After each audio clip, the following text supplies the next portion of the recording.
Friends, നമ്മുടെ ചെന്നൈ ആസ്ഥാനമായി പ്രവർത്തിക്കുന്ന റെപ്കോയുടെ പുതിയൊരു റിക്രൂട്ട്മെന്റ് നോട്ടിഫിക്കേഷൻ വന്നിട്ടുണ്ട്. അപ്പോൾ നമ്മുടെ കേരളത്തിൽ നിശ്ചിതമായിട്ടുള്ള ചില ജില്ലകളിൽ എന്താണ് വേക്കൻസി ഉണ്ട് എന്നുള്ളതാണ് ഇതിൻ്റെ പ്രത്യേകത. അപ്പോൾ ഇതിലേക്ക് സ്ഥിര വേക്കൻസിയൊക്കെ വിളിച്ചിട്ടുണ്ട്. അപ്പോൾ ഇതിലേക്ക് ഫ്രഷേഴ്സിന് അപ്ലൈ ചെയ്യാം. ഏതെങ്കിലും വിഷയത്തിലുള്ള ഒരു ഗ്രാജുവേഷനാണ് ഇതിലേക്കുള്ള ക്വാളിഫിക്കേഷൻ എന്ന് പറയുന്നത്. അതുപോലെ ഇതിൻ്റെ ഏജ് ലിമിറ്റ്, ഇതിൻ്റെ സെലക്ഷൻ പ്രോസസ്സ്, ഇതിലേക്ക് സാലറി തുടങ്ങിയിട്ടുള്ള എല്ലാ കാര്യങ്ങളും നമ്മൾ വീഡിയോയിൽ ഉൾപ്പെടുത്തുന്നുണ്ട്. ഇതിലേക്ക് നമുക്ക് അപേക്ഷ ഫീസായിട്ട് ഒന്നും തന്നെ കൊടുക്കേണ്ട, നമുക്ക് ഫ്രീ ആയിട്ട് അപ്ലൈ ചെയ്യാം. അപ്പോൾ നമ്മുടെ ചാനലിൽ നിങ്ങൾക്ക് കയറി കഴിഞ്ഞാൽ നമ്മുടെ ചാനൽ ജസ്റ്റ് നിങ്ങൾക്ക് ഉപകാരപ്രദമാണെങ്കിൽ ഒന്ന് സബ്സ്ക്രൈബ് ചെയ്യുക, ബെല്ലൈക്കൻ എനേബിൾ ചെയ്ത് വെക്കുക.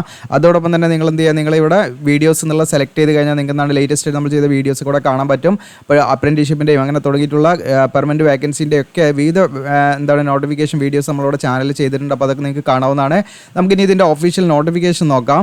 അപ്പോൾ ഇതാണ് ഇവിടെ നിങ്ങൾക്ക് കാണാം official notification Repco home finance limited എന്ന് പറഞ്ഞിട്ട് നിങ്ങൾക്ക് കാണാൻ പറ്റും. ഇപ്പോൾ ഇത് ഓൾ ഇന്ത്യ റിക്രൂട്ട്മെൻ്റ് ആണ് ഇതിൽ നടത്തുന്നത്. അസിസ്റ്റന്റ് മാനേജർ, സീനിയർ എക്സിക്യൂട്ടീവ് അതുപോലെ ട്രെയിനീസ് എന്ന് പറയുന്ന പോസ്റ്റിലേക്കാണ് നിങ്ങൾക്കിവിടെ കാണാം. കേരള, ആന്ധ്രാപ്രദേശ്, തെലങ്കാന, വെസ്റ്റ് ബംഗാൾ, ഒഡീഷ, കർണാടക, മധ്യപ്രദേശ്, മഹാരാഷ്ട്ര, ഗുജറാത്ത്, രാജസ്ഥാൻ ഈ പറയുന്ന വിവിധ സ്റ്റേറ്റുകളായിട്ടാണ് ഇതിൻ്റെ വേക്കൻസി വന്നിരിക്കുന്നത്. അപ്പോൾ കേരളത്തിൽ നമുക്ക് എവിടേക്കുള്ളത് വെച്ചാൽ കൊല്ലം, കോട്ടയം, എറണാകുളം, പുനലൂർ, ട്രിവാൻഡ്രം ഇങ്ങനെയാണ് കേരളത്തിൽ നമുക്ക് വേക്കൻസി വന്നിരിക്കുന്നത്.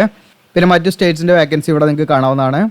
ഇനി ഇതിലേക്കുള്ള ഏജ് ലിമിറ്റ് എന്ന് പറയുന്നത് നമുക്ക് 25 വയസ്സ് കഴിയാൻ പാടില്ല. അതായത് 1/4/2024 കണക്കാക്കി 25 കഴിയാൻ പാടില്ല. അതിൻ്റെ ഉള്ളിലുള്ളവർക്ക് ഇതിലേക്ക് അപ്ലൈ ചെയ്യാവുന്നതാണ്.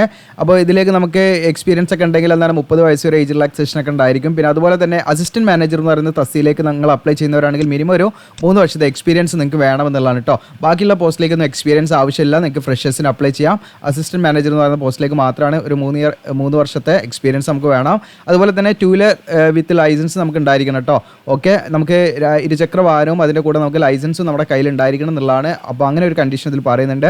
പിന്നെ നിങ്ങൾക്ക് ഇതിലേക്കുള്ള എലിജിബിലിറ്റി എന്ന് പറയുന്നത് ഞാൻ പറഞ്ഞു, ഏതെങ്കിലും വിഷയത്തിലുള്ള ഗ്രാജുവേഷനാണ്. എനി ഗ്രാജുവേഷൻ ഉള്ളവർക്ക് ഇതിലേക്ക് അപ്ലൈ ചെയ്യാം. ഇനി ബികോം ഉള്ളവർക്ക് കുറച്ചും കൂടെ മുൻഗണന ഉണ്ടായിരിക്കും എന്നുള്ളതാണ്. 50% മാർക്ക് വേണം നമുക്ക് ഇതിലേക്ക് ഗ്രാജുവേഷൻ ലെവലിൽ കേട്ടോ. അപ്പോൾ ഏതെങ്കിലും വിഷയത്തിൽ നിങ്ങൾക്ക് ഗ്രാജുവേഷൻ്റെ തീർച്ചയായിട്ടും അപ്ലൈ ചെയ്യാവുന്ന തന്നെയാണ്. ബികോം ഉള്ളവർക്ക് കുറച്ചും കൂടെ ഒരു മുൻഗണന ഉണ്ടായിരിക്കുന്നത് മാത്രമാണ് കേട്ടോ. ഓക്കെ, അതുപോലെ നമുക്ക് നമ്മുടെ റീജിയണൽ ലാംഗ്വേജ് നമ്മൾ ഫ്ലുവൻ്റ് ആയിരിക്കണം എന്നുള്ളതാണ് കേട്ടോ. അപ്പോൾ ഈ പറയുന്ന അത് റീഡ് ചെയ്യാൻ, റൈറ്റ് ചെയ്യാൻ, സ്പീക്ക് ചെയ്യാനൊക്കെ അറിയിക്കുന്നത് മലയാളം. ഇപ്പോൾ കേരളത്തിൽ അപ്ലൈ ചെയ്യുന്നവരാണെങ്കിൽ മലയാളം വായിക്കാൻ, എഴുതാനും സംസാരിക്കാനൊക്കെ അറിഞ്ഞവരായിരിക്കണം. ഹിന്ദി, ഇംഗ്ലീഷൊക്കെ അത്യാവശ്യം നമുക്കൊന്ന് കൈകാര്യം ചെയ്യാൻ പറ്റുന്ന രീതിയിലുള്ളവർക്ക് ഇതിലേക്ക് അപ്ലൈ ചെയ്യാവുന്നതാണ് കേട്ടോ. ഇനി ഇതിലേക്ക് നമുക്ക് ഈ പറയുന്ന ട്രെയിനീസ് എന്ന് പറയുന്ന പോസ്റ്റിലേക്കാണെങ്കിൽ നമുക്ക് ഇനീഷ്യലി നമുക്കൊരു 16,100 പെർ മന്ത് നമുക്കൊരു സ്റ്റൈപ്പൻഡ് ആയിട്ടാണ് ലഭിക്കുക. ആ ട്രെയിനിങ് പീരീഡ് ഒരു വർഷമായിരിക്കും, ചിലപ്പോൾ അത് കമ്പനിയിൽ നിന്ന് കിട്ടും. അപ്പോൾ ട്രെയിനിങ് പീരീഡ് നമ്മൾ കംപ്ലീറ്റ് ചെയ്ത് കഴിഞ്ഞാൽ നമ്മളുടെ പെർഫോമൻസ് ഒക്കെ ഓക്കെ ആണെങ്കിൽ എന്ത് ചെയ്യും, അവർക്ക് സാറ്റിസ്ഫൈ ചെയ്യുന്ന രീതിയിലാണെങ്കിൽ അത് നമുക്ക് പെർമനൻറ്റ് വേക്കൻസിയിലേക്ക് നമ്മൾ എന്ത് ചെയ്യും, പരിഗണിക്കും. അല്ലെങ്കിൽ അത് നമുക്ക് എക്സ്റ്റെൻഡ് ചെയ്ത് തരുന്നുള്ള കണ്ടീഷനാണ് പറയുന്നത് കേട്ടോ. ബാക്കിയുള്ള പോസ്റ്റൊക്കെ സ്ഥിര വേക്കൻസിയാണ്. അപ്പോൾ അതിന് നമുക്ക് എന്താണ് ഈ പറയുന്ന വർഷത്തിൽ നമുക്ക് 4 ലക്ഷം 5 ലക്ഷം എന്നൊക്കെ പറയുന്ന ആ ഒരു റേഞ്ചിലായിരിക്കും അതിൻ്റെ സാലറി ഉണ്ടായിരിക്കും കേട്ടോ, CTC. അതോടൊപ്പം തന്നെ എങ്ങനെയാണ് ഇതിലേക്ക് അപ്ലൈ ചെയ്യുന്നത് വെച്ചാൽ നമ്മൾ പറഞ്ഞു, ഇതിൽ നമ്മുടെ ബയോഡാറ്റ നമ്മൾ ഒരു ഫോർമാറ്റ് ഉണ്ട്, ആപ്ലിക്കേഷൻ ഫോം, അത് ഫില്ല് ചെയ്ത് കൊടുക്കുകയാണ് വേണ്ടത്. അത് നമുക്ക് ഇമെയിൽ വഴി അയച്ചു കൊടുക്കാം. ഇനി പോസ്റ്റലായിട്ടോ കൊറിയറായിട്ടോ എങ്ങനെയാണെന്ന് നിങ്ങൾക്ക് അയച്ചു കൊടുക്കാം.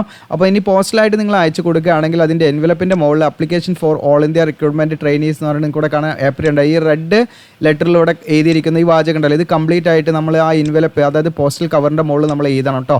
ഓക്കെ, ആ പോസ്റ്റൽ കവറിൻ്റെ മുകളിൽ നമ്മൾ എഴുതാൻ മറക്കരുത്. അത് പ്രത്യേകമായിട്ട് ശ്രദ്ധിക്കുക. പോസ്റ്റലായിട്ട് നിങ്ങൾ ഈ പറയുന്ന അപ്ലൈ ചെയ്യുകയാണെങ്കിൽ. ഇനി മെയിൽ വഴിയാണെങ്കിൽ നിങ്ങൾ സബ്ജക്റ്റ് എന്നുള്ളടത്ത് നിങ്ങൾക്ക് എന്ത് ചെയ്യാം, ഈ പറയുന്ന ആപ്ലിക്കേഷൻ ഫോർ ഓൾ റിക്രൂട്ട്മെൻറ്റ് എന്നുള്ള ആ ഒരു കാര്യങ്ങൾ എഴുതി കൊടുക്കാവുന്നതാണ് മെയിൽ വഴി നിങ്ങൾ അപ്ലൈ ചെയ്യുകയാണെങ്കിൽ. അപ്പോൾ ബൈ പോസ്റ്റ് അല്ലെങ്കിൽ കൊറിയർ വഴിയാണ് അപ്ലൈ ചെയ്യുന്നതെങ്കിൽ അതിൻ്റെ ഫുൾ അഡ്രസ്സ് ഇതാണ്. ഈ അഡ്രസ്സിലേക്കാണ് നമ്മൾ അയച്ചു കൊടുക്കേണ്ടത്. ബൈ ഇമെയിൽ ആണെങ്കിൽ ഈ ഇമെയിൽ ഐഡിയിലേക്ക് നിങ്ങൾ അയച്ചു കൊടുത്തത്. അപ്പോൾ ഏറ്റവും സിമ്പിളായിട്ട് നമുക്ക് അയച്ചു കൊടുക്കാൻ പറ്റിയ ഇമെയിൽ വഴി അയച്ചു കൊടുക്കാം, വളരെ എളുപ്പമായിട്ട്. അപ്പോൾ ഇമെയിൽ ആണെങ്കിൽ നിങ്ങളുടെ ഈ മെയിൽ ഐഡിയിലേക്കാണ് നിങ്ങൾ അയച്ചു കൊടുക്കേണ്ടത്. നിങ്ങൾക്കൂടെ കാണാൻ പറ്റും, ഈ മെയിൽ ഐഡിയിലേക്കാണ് നിങ്ങൾ അയച്ചു കൊടുക്കേണ്ടത്. അത് നിങ്ങൾ ബയോഡാറ്റ സ്കാൻ ചെയ്തിട്ട് അതോടൊപ്പം തന്നെ ലേറ്റസ്റ്റ് ആയിട്ടുള്ള CV, ഡീറ്റെയിൽഡ് CVയും അതിൻ്റെ കൂടെ ഉണ്ടായിരിക്കണം കേട്ടോ നിങ്ങളുടെ. അപ്പോൾ ആ രീതിയിലാണ് നമ്മൾ അയച്ചു കൊടുക്കേണ്ടത്. അപ്പോൾ 2 രീതിയിൽ നിങ്ങൾക്ക് അപ്ലൈ ചെയ്യാം. ഒന്ന് പോസ്റ്റലായിട്ട് അയച്ചു കൊടുക്കാം, അതുപോലെ തന്നെ ഒന്ന് നിങ്ങൾക്ക് എന്താണ് മെയിലായിട്ട് അയച്ചു കൊടുക്കാം. അപ്പോൾ അത് നിങ്ങളുടെ ചോയ്സ് ആണ് കേട്ടോ. അപ്പോൾ നിങ്ങൾക്ക് ഏറ്റവും എളുപ്പം ഏതാണെന്ന് നിങ്ങളത് ചെയ്താൽ മതി. അപ്പോൾ അത് അയച്ചു കൊടുക്കേണ്ട അവസാന തീയതി ഇതിൽ പറയുന്നുണ്ട്, ഞാൻ പറയാം കേട്ടോ. ഓക്കെ, അവസാന തീയതി നമുക്ക് വരുന്നത് ഏപ്രിൽ 2 പറയുന്നത് കേട്ടോ. ഏപ്രിൽ 2 ഉള്ളിൽ നമ്മൾ എന്ത് ചെയ്യണം, ഈ പറയുന്ന അപേക്ഷാ ഫോമും അതോടൊപ്പം തന്നെ അതിൻ്റെ നമ്മുടെ CVയോ ഒക്കെ എന്ത് ചെയ്യണം, നമ്മൾ അയച്ചു കൊടുക്കുക. മെയിലായിട്ടാണെങ്കിലും പോസ്റ്റലായിട്ടാണെങ്കിലും. ഏപ്രിൽ 2 ലാസ്റ്റ് ഡേറ്റ് എന്ന് പ്രത്യേകമായിട്ട് ശ്രദ്ധിക്കുക. പിന്നെ ഇതിലേക്കുള്ള സെലക്ഷൻ പ്രോസസ്സ് ആണ് സ്ക്രീനിങ് ടെസ്റ്റ് ഉണ്ടായിരിക്കും. അത് objective type multiple choice question ആയിരിക്കും. അതിൽ ഈ പറഞ്ഞ quantity aptitude, verbal ability, logical reasoning, ഇങ്ങനെയുള്ള ജനറൽ അവയർനെസ്, ഇങ്ങനെയുള്ള ഫൈനാൻഷ്യൽ സെക്ടറൊക്കെ ബന്ധപ്പെട്ട ക്വസ്റ്റൻസ് ആയിരിക്കും ഉണ്ടായിരിക്കുക. ഇതിന് ഇൻ്റർവ്യൂ ഉണ്ടായിരിക്കും, അത് ക്വാളിഫൈ ചെയ്ത് കഴിഞ്ഞാൽ കേട്ടോ. അങ്ങനെ ആയിരിക്കും ഇതിലേക്കുള്ള സെലക്ഷൻ എന്ന് പറയുന്നത്. അത് പ്രത്യേകമായിട്ട് നിങ്ങൾ ശ്രദ്ധിക്കുക. അപ്പോൾ ഇതിലേക്ക് നമ്മൾ അപ്ലൈ ചെയ്യാനുള്ള നമുക്ക് അതിൻ്റെ ഫോം ഞാൻ കാണിക്കാം. ആ ഫോമിൻ്റെ ലിങ്കൊക്കെ നമ്മുടെ വീഡിയോയുടെ ഡിസ്ക്രിപ്ഷനിൽ ഞാൻ തരാം. അപ്പോൾ ഇതാണ് അപേക്ഷാ ഫോമിൻ്റെ ബയോഡാറ്റയുടെ ആ ഒരു മാതൃക ഇതാണ്. ഇത് നിങ്ങൾ എന്ത് ചെയ്യുക, പ്രിൻ്റ് എടുക്കുക. പ്രിൻ്റ് എടുത്തിട്ട് നിങ്ങൾ എന്ത് ചെയ്യുക, ഏത് പോസ്റ്റിന് അപ്ലൈ ചെയ്താൽ അത് അവിടെ നിങ്ങൾ ഫില്ല് ചെയ്യുക. അതിന് ശേഷം നിങ്ങളുടെ എന്ത് ചെയ്യുക, ഈ പറയുന്ന റീസെൻറ്റ് പാസ്പോർട്ട് സൈസ് ഫോട്ടോഗ്രാഫ് നിങ്ങൾ ഒട്ടിക്കുക. അതിന് ശേഷം അതിൻ്റെ ക്രോസ് ആയിട്ട് സൈൻ ചെയ്യുക. ഓക്കെ, ഇവിടെ ഓഫീസ് യൂസ് ഓൺലി ആണ് ഇട്ടത്, ഇവിടെ നമ്മൾ ചെയ്യേണ്ട. പിന്നെ നിങ്ങളുടെ പേര്, ബേസിക് ഡീറ്റെയിൽസ് ആണ് അതൊക്കെ. പ്ലേസ് ഓഫ് ഡൊമസൈൽ, ഇതുപോലുള്ള കാര്യങ്ങൾ, നമ്മൾ താമസിക്കുന്ന വില്ലേജ്, ഡിസ്ട്രിക്റ്റ്, സ്റ്റേറ്റ് കൂടെ കൊടുക്കുക. പിന്നെ ഫാമിലി ഡീറ്റെയിൽസ്, ഫാദർ, അങ്ങനെ എല്ലാവരുടെയും ഡേറ്റ് ഓഫ് ബർത്തും എഡ്യൂക്കേഷൻ, ഒക്യുപ്പേഷൻ, അങ്ങനെയുള്ള കാര്യങ്ങൾ കൊടുക്കുക. അക്കാദമിക് ഡീറ്റെയിൽസ് എന്നുള്ളത് നിങ്ങൾ SSLC മുതൽ നിങ്ങളുടെ ക്വാളിഫിക്കേഷൻ കാര്യങ്ങളൊക്കെ നിങ്ങൾ കൊടുക്കുക. പിന്നെ ലാംഗ്വേജസ് ഏതൊക്കെ അറിയാമെന്നുള്ള വെച്ചാൽ കൊടുക്കുക. പിന്നെ അങ്ങനെയുള്ള കാര്യങ്ങൾ കേട്ടോ. പിന്നെ ഏതൊക്കെ ലൊക്കേഷനിലേക്കാണ് നിങ്ങൾക്ക് ആ ഒരു പ്രയോറിറ്റി കൊടുക്കേണ്ടത് അപ്ലൈ ചെയ്യുമ്പോൾ വെച്ചാൽ നമ്മൾ നോട്ടിഫിക്കേഷനിൽ ഞാൻ പറഞ്ഞു. ജസ്റ്റ് ഇപ്പോൾ നമുക്ക് കേരളത്തിലേക്ക് അപ്ലൈ ചെയ്യുന്നവരാണെങ്കിൽ നമുക്ക് കൊല്ലം, കോട്ടയം, എറണാകുളം, പുനലൂർ, ട്രിവാൻഡ്രമാണ്. അപ്പോൾ എവിടേക്കാണ് നിങ്ങൾക്ക് അപ്ലൈ ചെയ്യേണ്ടത് വെച്ചാൽ നിങ്ങൾ എന്ത് ചെയ്താൽ മതി, അതിനനുസരിച്ച് സീരിയൽ നമ്പർ 1 നിങ്ങൾക്ക് കൊല്ലമാണ് ആദ്യം വേണ്ടത്, അല്ലെങ്കിൽ കോട്ടയമാണോ വേണ്ടത് വെച്ചാൽ അത് നിങ്ങൾ അനുസരിച്ച് കൊടുക്കുക കേട്ടോ.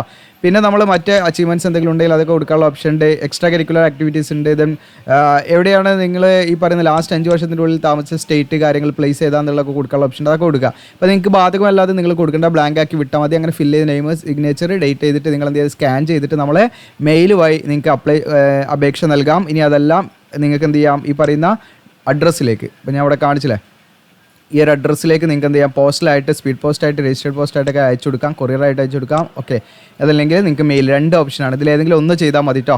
അപ്പോൾ നിങ്ങൾ പ്രത്യേകമായിട്ട് ശ്രദ്ധിക്കണമെന്ന് വെച്ചാൽ നിങ്ങൾ അയച്ചു കൊടുക്കുന്ന സമയത്ത് നിങ്ങളുടെ ലേറ്റസ്റ്റ് ആയിട്ടുള്ള CV നിങ്ങളുടെ കൂടെ അതിൻ്റെ കൂടെ വെക്കട്ടോ. പിന്നെ സപ്പോർട്ടിംഗ് ഡോക്യുമെൻറ്റ്സ് ആയിട്ട് നമ്മുടെ എസെൻഷ്യൽ ക്വാളിഫിക്കേഷൻ്റെ സെൽഫ് അറ്റസ്റ്റഡ് ഫോട്ടോ കോപ്പി എന്ത് ചെയ്യുക, സ്കാൻ ചെയ്തൊക്കെ ഇതിൻ്റെ കൂടെ അയച്ചു കൊടുക്കുന്നത് നല്ലതാണ്. അതോടൊപ്പം പോസ്റ്റലായിട്ട് അയച്ചു കൊടുക്കുകയാണെങ്കിൽ ഫോട്ടോസ്റ്റായിട്ട് സ്കാൻ ചെയ്തിട്ട് മീൻസ് സെൽഫ് ടെസ്റ്റ് ചെയ്തിട്ട് നിങ്ങൾ അയച്ചു കൊടുക്കുക. യാതൊരുവിധ അപേക്ഷാ ഫീസോ കാര്യങ്ങളോ ഒന്നും തന്നെ വേണ്ട. അപ്പോൾ നിങ്ങൾ എലിജിബിൾ ആണെങ്കിൽ അവർ നിങ്ങൾ ഇൻഡിവിജ്വലായിട്ട് കോൺടാക്ട് ചെയ്യും. നിങ്ങളുടെ മെയിൽ ത്രൂ ആയിരിക്കും കോൺടാക്ട് ചെയ്യുക. അപ്പോൾ ഇത്രയും കാര്യങ്ങളാണ്. അപ്പോൾ ഇത് നിങ്ങൾക്ക് ആവശ്യമുള്ള ലിങ്കുകളെല്ലാം നമ്മുടെ വീഡിയോയുടെ ഡിസ്ക്രിപ്ഷനിൽ തരും. അപ്പോൾ നിങ്ങൾക്ക് യൂസ്ഫുൾ ആണെങ്കിൽ നിങ്ങളുടെ കൂട്ടുകാരിലേക്ക് ഷെയർ ചെയ്യുക, സബ്സ്ക്രൈബ് ചെയ്യുക, നിങ്ങളുടെ ക്വാളിഫിക്കേഷൻ കാര്യങ്ങളൊക്കെ ഒന്ന് കമൻറ്റ് ചെയ്യുക. താങ്ക്